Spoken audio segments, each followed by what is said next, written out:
Obviously, it is critical for all Pennsylvanians and all Americans to make sure that the equipment that is purchased for Election Day is secure, that every eligible voter has a chance to vote, and to make sure that every single vote is counted and counted properly. Pennsylvania is obviously one of the most critical states in the entire union, and it will be a critical battleground in the 2020 presidential election. And Philadelphia, as we all know, is our biggest county and a huge player in national politics. And the vendor that gets the Philadelphia contract, obviously it is a huge deal to that vendor, and there is a lot of money at stake.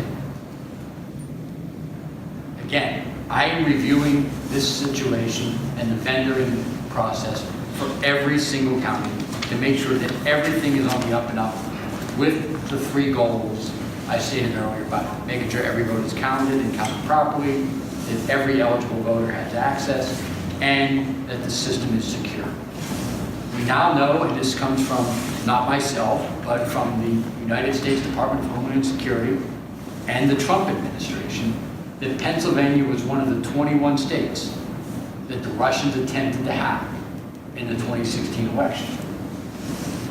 Philadelphia is now on the fast track to select a voting machine vendor this week so that the city could have new equipment in place well ahead of the 2020 presidential election.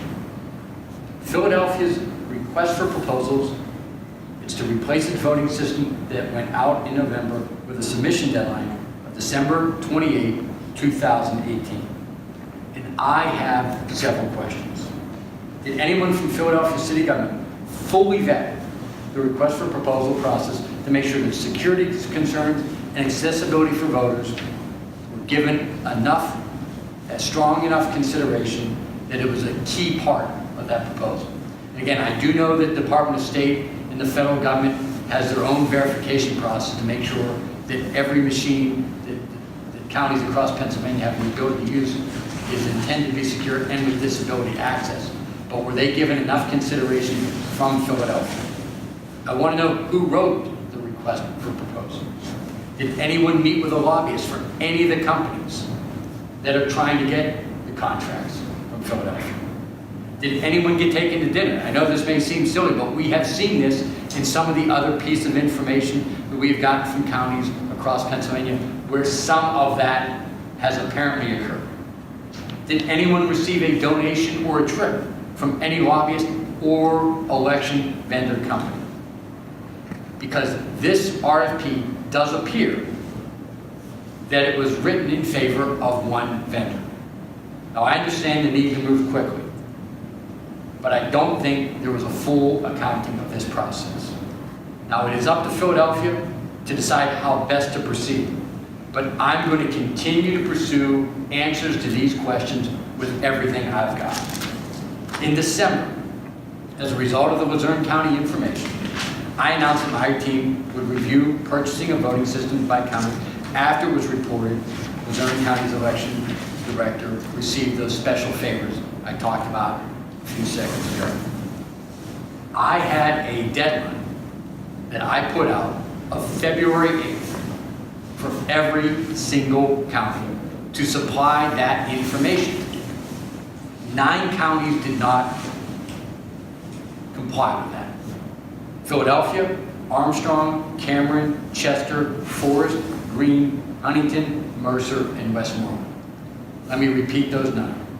Philadelphia, Armstrong, Cameron, Chester, Forest, Greene, Huntington, Mercer, and Westmoreland. 9 counties did not supply information on whether the RFPs from those counties were fully vetted, who wrote the request, did anyone meet with a lobbyist, did anyone get taken to dinner, and did anyone receive a donation or a trip as part of the RFP process, or any election vendor or election vendor lobbies.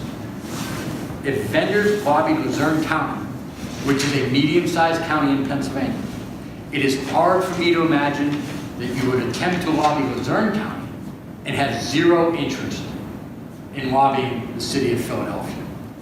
And I believe, along with the other 8 counties, Philadelphia, and the other 8 I just discussed a second ago, that the people of Pennsylvania have a right to know this information.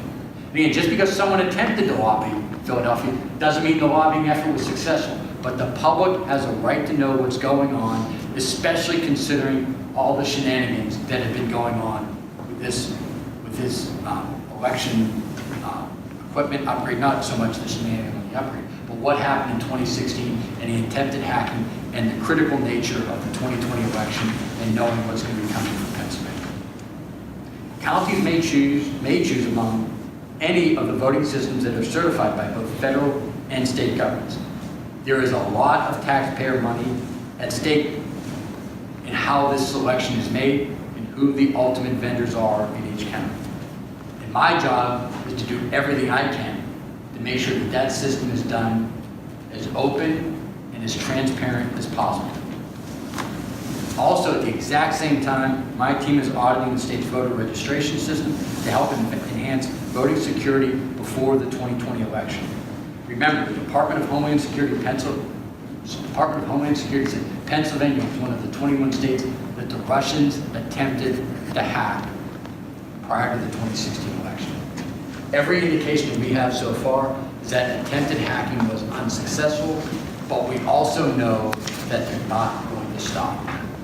Recently, I was on a trip to Israel, and Israel is in the process of having their general election. I think it is in April. And the cybersecurity chief in Israel told me and others in our delegation point blank that the Russians are attempting to screw around with their election right now. The idea that they're not going to try to do anything in Pennsylvania or the United States in the 2020 presidential election is a fantasy. We've got to be ready to make sure that whoever wins the 2020 presidential election and the other elections that are on the ballot, the public has confidence that the person that received, at least for presidential purposes, the most electoral votes, because they got the most votes in the states that got them to that hurdle, is the legitimate winner. Thank you for being here, and we'll be happy to answer any questions. What's the vendor that the city's RFP seems targeted towards? It appears to me that just if you review the process, it looks like Express is the one that it is most clearly designed for. They may have another view on that, but that is my take on it. And what leads you to believe that? They're the ones that sort of, especially the one screen issue. They wanted all the ballots on one screen. That is something that, again, Philadelphia has the right to make that determination. But I just think they should have considered other options. So the commissioners got back to you this morning, right? I am under the impression that they did supply the information to our department this morning, so I have not seen it. So you don't know what they... I do not know what they said, but I do find it interesting that they didn't supply it by the deadline, but then I have a press conference, and then they decided to supply it. And when did you make the request for that? That would have been in December. December. But we did give them the deadline in February, so we didn't ask for it. We did give every county some time. You know when in December? I think it was right around Christmas time, so. Okay. Right in that time frame. Late December, okay. Yeah, it was definitely late December, that much I know. And do you have specific reasons for believing that Philadelphia might have lobbyist influence in all of this, or you're just putting the questions out there? Yeah, I am here to ask the question, because here, one thing I do know is that Luzerne County was lobbying, and we also know from information that was supplied that other counties were attempting to be lobbying. Again, just because someone tries to lobby, it doesn't mean that skews where you go.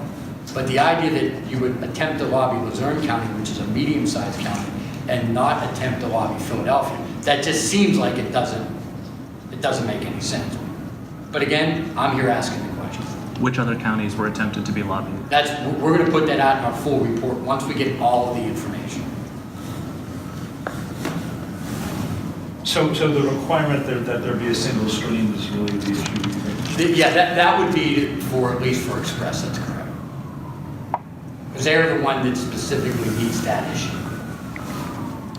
That's I the... imagine the commissioners would say that those are the kinds of machines they've had for... No, and I understand. And again, I'm here asking the question. They may have a very important policy reason of why they go down that path. But again, this is me. I think you should be considering multiple vendors, and maybe you come to that one at the end when you fully vet how important is a single screen for some of the other strengths of some of the other vendors.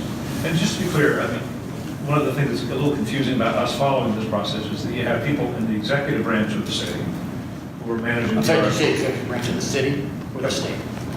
I'm talking to the city. Oh, sorry. Yeah, There are people in the executive branch of the city that are sort of managing the RFP process.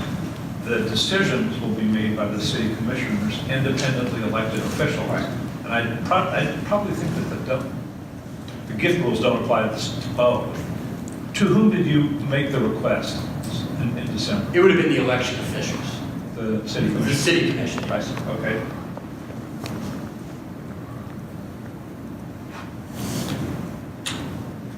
But I get your point that multiple parties are involved in this. And I know the city council is potentially going to be taking action soon on this.